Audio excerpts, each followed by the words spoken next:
2 000 € par semaine, 8 000 € par mois, 96 000 € par an, 384 000 € en 4 ans. Bilan, je suis dans l'incapacité de financer un véhicule de 20 000 € après toutes ces années de dur labeur. Et je viens de te répondre combien certains d'entre nous gagnent, mais aussi le pied dans tout ça. C'est les mêmes qui sont dans les groupes, qui sont en train de jeter la pièce sur Uber, comme quoi c'est n'importe quoi.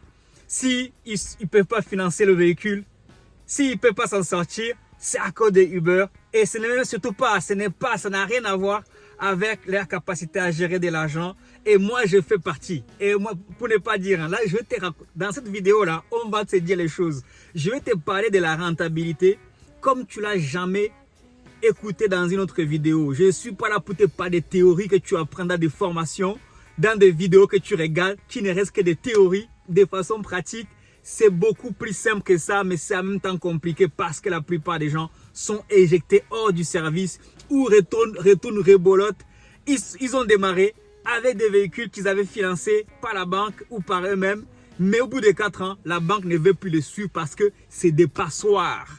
Moi, j'en faisais partie. Ma première année en tant qu'entrepreneur, en tant que chef d'entreprise, une vraie société, une SASU, j'ai fait moi-même plus de 150 000 € de chiffre d'affaires. Donc, je rentre dans ces cas. Je ne parle pas seulement des autres, je parle de moi-même. Cette vidéo, tu vas beaucoup apprendre. Si tu es dans le VTC, si tu débutes, et même si tu es un ancien, tu vas apprendre des choses qui vont t'empêcher de commettre les mêmes erreurs, qui vont t'empêcher d'être dans ces cas justement. Comment tu expliques qu'une personne qui gagne 2 000 € de chiffre d'affaires par semaine, 8 000 € par mois et 96 000 € en moyenne ne peut pas au bout d'un moment financer son propre véhicule? Obligé d'aller encore rebolote, être locataire. Ça là, c'est pour ça que c'est une vidéo particulière. Et le jingle n'arrive que maintenant. Allez, jingle!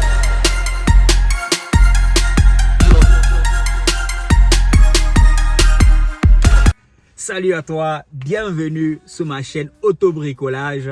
Moi, c'est Andersen Isaac. Aujourd'hui, j'ai décidé de faire une vidéo assez particulière parce que le vif, je détache même ma ceinture. Tu peux le détacher la sienne là, parce que là, ce qu'on va dire ici là, va choquer quelqu'un. Va choquer quelqu'un. Le but de ma chaîne, au fait, j'essaye d'être pratique, de toute façon, du mieux que je peux. Je ne vais pas venir me répéter pour faire juste de vues, faire ce qui marche. Non, je suis là, je vois ce qui se passe sur le terrain. Moi-même, de mon expérience, et je viens partager, je vois des erreurs et je vois aussi quelle est la préoccupation des gens. La plupart des personnes qui m'écrivent, souvent en privé, les préoccupations, rassure-moi Andersen, est-ce qu'on gagne vraiment 1 000 € par semaine? Je t'ai dit que même 2 000 € tu les gagnes, de façon à l'aise, avec du Uber X.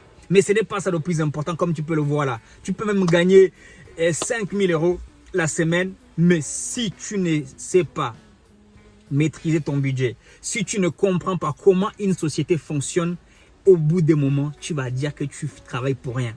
Au bout des mois, tu vas finir dans les groupes des gens aigris. Des gens aigris qui pensent qu'ils ont tout compris, alors que le vrai problème, c'est la gestion des finances. Le vrai problème, c'est la capacité de pouvoir garder cet argent justement.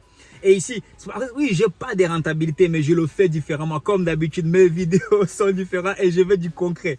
Le cas que j'étais cité en début de vidéo, c'est une personne que je connais de longue date. Donc, je parle sur une durée de 4 ans. Ça fait plus de 4 ans que cette personne, je la connais. Il ne passe pas 2-3 mois sans que je parle avec la personne.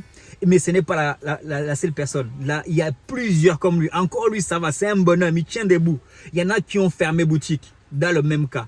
Parce que l'argent est arrivé en grande masse. Ça les a fait perdre la tête. Ils ont tout. Voilà, ils n'ont pas travaillé. Ils n'ont pas écouté sur Autobricolage comment on fait pour optimiser les revenus. Ils se sont moqués de l'autobricolage de Andersen Isaac parce qu'ils ne se versent pas des salaires. Ils sont allés se verser des salaires, 3 000 € de salaire, 2 500 € de salaire. Ils se sont moqués de tous les entrepreneurs, que ce soit dans le VTC ou ailleurs, qui font le sacrifice de passer verser des salaires. Mais comme eux, ils sont trop intelligents, ils ne peuvent pas travailler sans salaire, ils ne peuvent pas se sacrifier, ils ne peuvent pas faire du boulot. Ils n'ont rien voulu comprendre. Ils se sont versés 3 000 euros. L'État les a demandé aussi 3 000 euros. Tu vois. Et au bout des moments, tu vois ce que je veux dire? Oui, je n'ai pas de rentabilité. Parce que la rentabilité, c'est au bout. Qu'est-ce qui t'est, après avoir payé toutes les charges de ta voiture, qu'est-ce que tu es rentable à quel niveau? À 20%, à 25%, en moyenne, on est supposé être, la société est supposée être rentable autour de 20 à 30% au minimum. Je suis même moi-même allé, et en 2019, je voulais prendre une scène de taxi avant le Covid. La personne qui m'a accueilli reçoit tous les collègues taxi. Il me dit, il a regardé ce que je faisais, les bilans. Il me dit, bon, toi, je vois d'après ce qu'il y a là, ça va, tu es dans la moyenne. Parce qu'on n'a pas de rentabilité de 25%. Je dis, mais les autres, ils font comment? Moi, je suis quelqu'un de curieux. Je pose des questions. Les autres chauffeurs de taxi, qu'est-ce qu'ils ont? Ils disent, non, en moyenne, ils sont à 25% de rentabilité. Ça veut dire que s'ils font 100 000 euros l'année, ils ont 25 000 euros de bénéfices. Bien sûr, avec des petits salaires qui vont avec, qui sont versés, tout ça là. Sans compter aussi ce que tu touches en espèces, tous les petits trucs que tu fais à gauche, à droite. Ce que j'appelle moi les pourboires, tu vois. Tu vois ce que je veux dire? Mais tu me dis, Andersen, tu t'éparpilles. Moi, je viens pas sur mes vidéos pour t'enseigner comme ce que tu apprends. Oui, des petites formules, ça, ceci, c'est là, et comme ça, tu sais, à chaque course, tu calcules, et comme ça, avant de faire la course, tu calcules, mais c'est pas comme ça que ça marche. Ou alors, si on te commande, mais fais x2 direct, c'est pas comme ça que ça marche. Donc, si tu reçois des commandes et que ce n'est pas un x2, tu les acceptes pas. La rentabilité dont je te parle, au fait, avant d'arriver sur le cas, et te donner mon conseil, alors, pour ne pas tomber dans le cas des personnes qui travaillent depuis 4 ans avec un gros chiffre d'affaires et qu'au final, ils n'ont plus rien sur le compte. Je vais te dire, la rentabilité, moi, je la traduis ainsi. C'est à la fin de ta journée, c'est que tu prends les 15 courses que tu as fait, les 10 courses que tu as fait, tu te dis, OK, aujourd'hui, j'ai fait 30 euros de l'heure, j'ai fait 50 euros de l'heure. Maintenant, après, une fois que est-ce que ça vaut vraiment le coup? Parce que si tu pars du principe que toutes les courses là, tu vas courir avant de les faire, tu vas d'abord, des fois tu vas faire des courses plus rentables que d'autres. Mais c'est la moyenne après, parce que si tu vas t'échauffer le cerveau pour rien. C'est la moyenne sur les 10, sur les 15 courses que tu as fait dans la journée, que tu vas te dire, OK, ça va. Mon heure est autour de 30 euros. Mon heure est autour de 40 euros. Mais tous les jours, ce n'est pas pareil. Et c'est pas parce que hier tu as fait une journée à 50 euros de l'heure que le lendemain, si tu fais une journée à 30 euros de l'heure, que ton business tombe à l'eau. Parce que oui, selon tes formules là, il y a des jours tu vas te dire non, mais là je suis en train de faire 1 kilomètre à 1 euro. Ben oui, il y a des jours tu feras 1 kilomètre à 1 euro. Selon tes formules que tu as appris dans tes formations, là, dans la vie de tous les jours, ces formules-là, moi, dis-moi si je me trompe, mais ces formules-là, elles marchent rarement. Sur 15 courses, ces formules de 2 euros le kilomètre, tu vas peut-être avoir 5 courses pour lesquelles tu vas facturer, à vrai dire, à 2 euros le kilomètre. Mais tu vas équilibrer maintenant. Tu vas équilibrer. Là, on parle des rentabilités. Encore une fois, j'ai dit, je vais refaire une vidéo, combien gagne un chauffeur VTC, et c'est à ça que je te réponds. Je te le réponds en chiffre d'affaires. Mais maintenant, combien gardent les chauffeurs VTC? Ben écoute, ceux qui se plaignent, ceux qui ne veulent pas aller se former, ceux qui ne veulent pas se sacrifier pour que leur business avance, ils gagnent rien, ils gagnent zéro. Parce que si au bout de 4 ans, tu ne peux plus te financer un véhicule de 15 000 euros, de 20 000 euros, tu as besoin d'aller encore prêter pour un véhicule d'occasion, c'est que tu gagnes 0 euros. Et c'est toi le malin. Et c'est toi qui arrête tout. Tu vas sur Facebook, tu viens de donner des leçons à Andersen. Mais Andersen est là pour dire à quelqu'un, s'il faut sacrifier le salaire, sacrifie-le ou prends le minimum, mais le compte de ta société, c'est aussi ton compte. Tu vas aller déplacer cet argent, tu le déplaces pour faire quoi avec? Donc, tu es toujours là en train de pleurer. Ah oui, Uber me prend 25%. Tu sais combien l'État te prend? Tu dis, ouais, non, Il te dit 47%. Ce n'est même pas 47%. C'est au minimum 55%. Parce qu'à chaque consommation que tu fais, tu payes des taxes, des TVA. Quand tu te fais des virements, là, moi, les cas que j'étais cité, là, il y en a beaucoup. Et quelque chose en commun avec tous ceux à qui j'ai parlé, tout ce que je vois aussi, c'est que c'est des mecs, l'argent est arrivé, ils l'ont utilisé comme c'était un compte personnel. Ou alors ils l'ont viré comme salaire. À chaque fois que tu te vires, ils se sont virés des salaires de 2000 euros. Des salaires de 3000 euros. Et à chaque fois que tu te vires 3000 euros, comme tu payes 47%, disons que c'est 47%, sans compter à chaque fois que tu... 47%, ça veut dire que si tu te verses 3000 euros, il faut compter aussi 3000 euros ou 2500 euros pour l'État. Et tu es un entrepreneur, tu es venu travailler et tu as envie de développer ton entreprise et tu espères qu'à la fin de ça, il va te rester quelque chose pour financer ton véhicule. Il y a quelque chose qui ne va pas. Excusez-moi, peut-être le ton. Excusez-moi, moi, je suis là pour apporter la valeur à quelqu'un. Je suis là parce que j'ai à cœur que maintenant, tu es venu, tu as laissé ton salariat ou ton chômage, je ne sais pas. Oublie cette mentalité. Raisonne en termes d'entrepreneur. Raisonne en chef d'entreprise. Et la priorité, c'est comme ton bébé. La priorité, ce n'est pas toi. La priorité, ce n'est pas tes factures. La priorité, c'est de maintenir ton entreprise pour que demain, justement, tu puisses te développer. Pour que demain, si tu as besoin de reconversion, si tu as besoin de dire, ok, je laisse le VTC pour aller lancer un business en ligne, vendre sur Amazon, tu n'es pas encore allé comme il y a 4 ans. Tu t'imagines, moi, j'ai commencé avec une 508, j'ai pris un crédit de 10 000 euros. Ça serait grave si je devais acheter une voiture de 10 000 euros, d'aller encore prendre un crédit de 10 000 euros. Non. Je peux aller prendre des crédits à la banque, mais ça ne sera pas pour aller acheter une voiture à 10 000 euros. Mais derrière, il y a un prix. Il y a un prix. Tu dois te priver. Tu dois comprendre les mécanismes des SASU, des EURL, des SARL. Quand tu te verses, tu dois être conscient de toutes ces choses-là. La vraie rentabilité de façon concrète, ce n'est pas tes calculs. Là. Ce n'est pas tes calculs multipliés x 2 ou ça et ça. Là, tu auras la rentabilité. Ça, c'est ce que tu fais à l'école. Mais de façon concrète, ça ne sert à rien ça. De façon concrète, tu fais un chiffre d'affaires, tu t'organises, tu t'arranges à ce que tu laisses au moins la moitié à chaque fois. Si tu fais 8 000 euros, 6 000 euros par mois, veille à ce que sur ton compte en banque, avant la fin du mois, il reste au moins 3 000 euros. Et vois comment tu vas aller vite. Et vois comment tu vas aimer. Tu n'auras plus le temps d'aller critiquer Uber. Tu n'auras plus le temps d'aller critiquer Uber. Je devrais appeler cette vidéo 60% VS. Peut-être que j'en ferai une comme ça. 60% d'impôts VS 25% des commissions. Qu'est-ce qui te choque le plus? Vous négligez ça. Vous négligez cet aspect-là. Et d'ailleurs, tout concours, on vous pousse à négliger ça parce que tu vas remplir aussi. C'est dit oui, je ne vais pas enrichir. Personne n'a envie d'enrichir personne. Mais on paye ce qu'on doit payer, on paye nos droits, on paye des taxes partout à gauche, à droite. Je viens laver ma voiture aussi, je paye une taxe. Tant que tu es un consommateur, tu payes des impôts à tout moment. Que ce soit Uber, que ce soit l'État, je n'ai envie d'enrichir personne, ni à part moi-même. Mais bon, on est obligé de partager le gâteau. Certains prennent 25%, d'autres prennent 60%.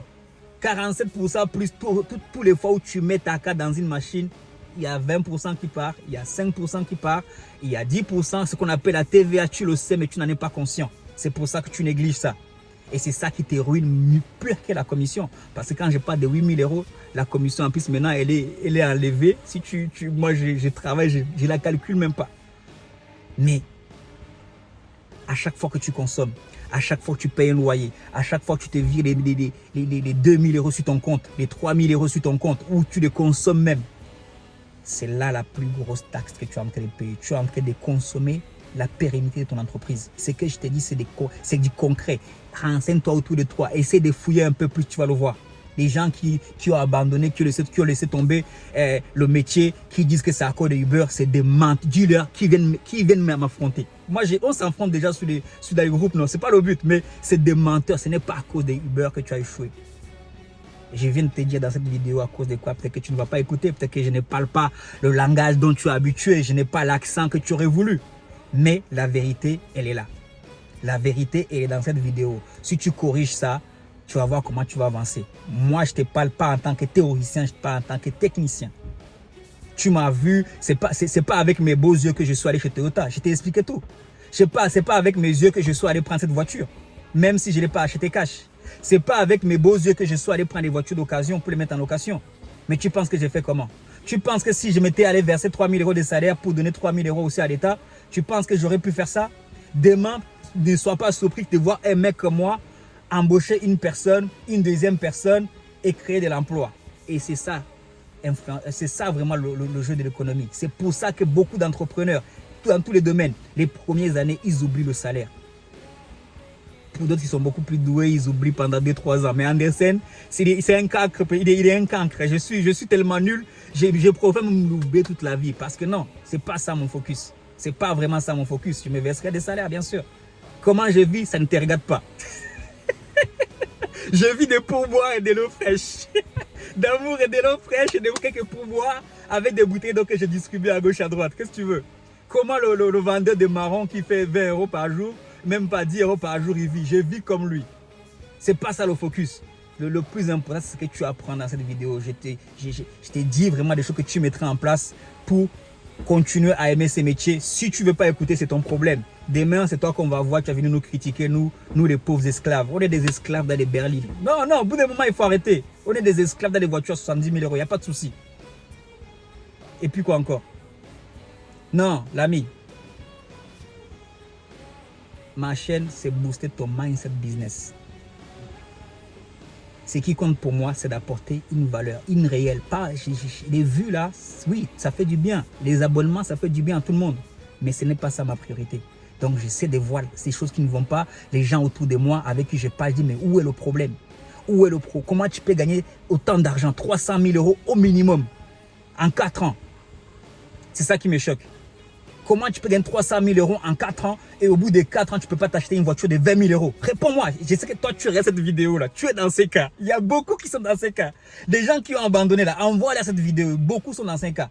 Ils ne veulent pas apprendre. Ils sont dans ces cas. Ils ne veulent pas apprendre. Quand ils voient un mec comme moi, ils préfèrent tout de suite aller. On préfère m'appeler un carton. Je ne sais pas à quoi tu fais allusion. Un carton d'entrepreneur, un carton de mon espèce.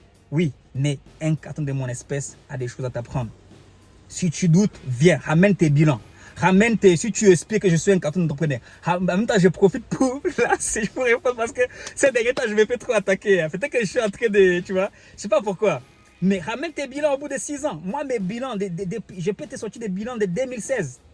J'ai pas fait moins de 150 000 € l'année. Mais j'avais zéro. Il y avait zéro sur mon compte. J'avais 6 véhicules. J'ai tout revendu. J'ai gardé qu'un seul véhicule. Parce que j'étais ces mecs-là que j'ai cités au début, là, j'étais comme ça. Jusqu'à ce que je comprenne comment les entreprises, j'aille fouiller pour comprendre comment les entrepreneurs gèrent leur entreprise. Ils ne se mettent pas en priorité. Ils se sacrifient les premières années pour leur entreprise. Et ça varie en fonction de la personne. Et ça varie en fonction de beaucoup de choses. De ta race, de tes capacités, de ton talent, de beaucoup de choses, de ton réseau, de ton environnement. Nous, on vient dans un environnement, on est des pauvres, on est ce qu'on est. On est défavorisés à tous les niveaux. On n'a pas des personnes qui brillent tellement pour pouvoir nous pistonner. On est obligé d'apprendre sur le tas. On n'a pas cette culture. Nos parents ne connaissaient rien dans le business, même nous pas. Tu vois ce que je veux dire ou pas? On est obligé d'apprendre. Et sur cette chaîne-là, tu vas apprendre des choses qui vont te permettre, que tu vas mettre en place. Et quand tu vas les faire, tout ce qui compte pour moi, c'est que tu le fasses et que tu brilles et que demain, si tu arrives à embaucher une personne, 2-3 personnes, moi j'aurais rendu, je serais content parce que tu aurais compris des mécanismes. Demain, si tu arrives à mieux vivre parce que tu sais gérer ton argent, demain, si tu arrives au bout de 4 ans et que tu peux t'acheter une voiture parce que tu as appris à économiser, ta priorité c'était d'économiser, ta priorité c'était de protéger ta trésorerie, pas de la partager ni avec Uber, ni avec l'État, ni avec, c'est ça la priorité. Mais tu seras au bout de mois obligé de partager. Mais à un certain niveau, il y a des choses que tu peux mieux gérer. Cette vidéo, elle est particulière, elle est longue, il y a beaucoup de choses dedans. Celui qui prend le temps de l'écouter, calmement, sans des préjugés, il va en tirer beaucoup de choses. Et si tu as des questions, pose-les-moi dans les commentaires. Moi, je partage des témoignages, de concret. C'est des témoignages de la majorité autour de moi et ça me blesse, ça me fait du mal. Et c'est d'un côté, tu dis, mais pourquoi on explique aux gens, pourquoi on en arrive là au fait? Parce que moi, oui, ça me fait mal de voir la famille, j'appelle ça la famille, des amis autour de moi, des gens qui viennent des gens qui me ressemblent, des gens qui ont la même histoire, travailler dur et rester toujours. Et c'est ça, moi, par contre, ça, j'appelle ça l'esclavage. C'est sûr que c'est ça l'esclavage. C'est ça la vraie esclavage. Tu travailles dur, tu consommes tout. Et au final, tu es toujours dépendant. Tu es toujours Non, non, c'est pas possible. C'est pas possible. Tu arrives avec ta voiture, j'en ai vu. Tu arrives avec ta voiture que tu as financée à fonds propres.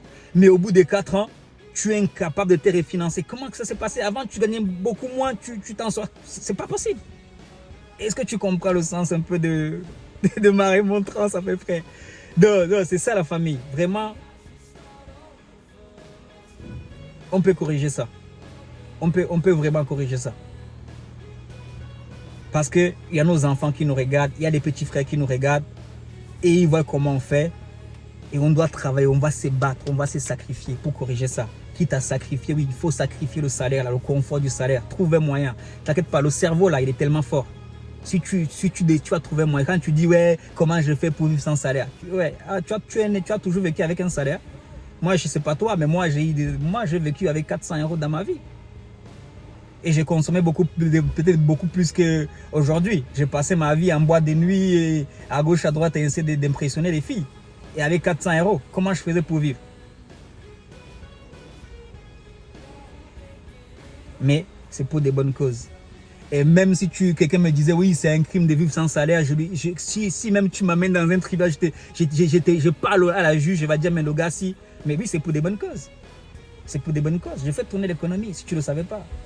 Attends, tu penses que les quelques véhicules, je n'ai même plus dire non ici parce que ce n'est pas le but. Les quelques véhicules que je m'achète, à chaque fois que j'achète, je ne donne pas quelque chose. Et pour les faire tourner déjà, tu ne payes pas des impôts pour ça? Des gens qui travaillent dessus, des garages, tous ces gens-là, tout. Des lavages comme là où je suis. Bon, je vais m'arrêter là. Ça fait une très longue vidéo, mais prends le temps de conseiller cette vidéo parce que vraiment, il y a des choses qui vont faire avancer ta société, ton entreprise. Il y a des choses qui vont faire que tu puisses développer concrètement ton entreprise. Après, à bon entendeur, bien sûr. On est ensemble. Peace, yo. God bless.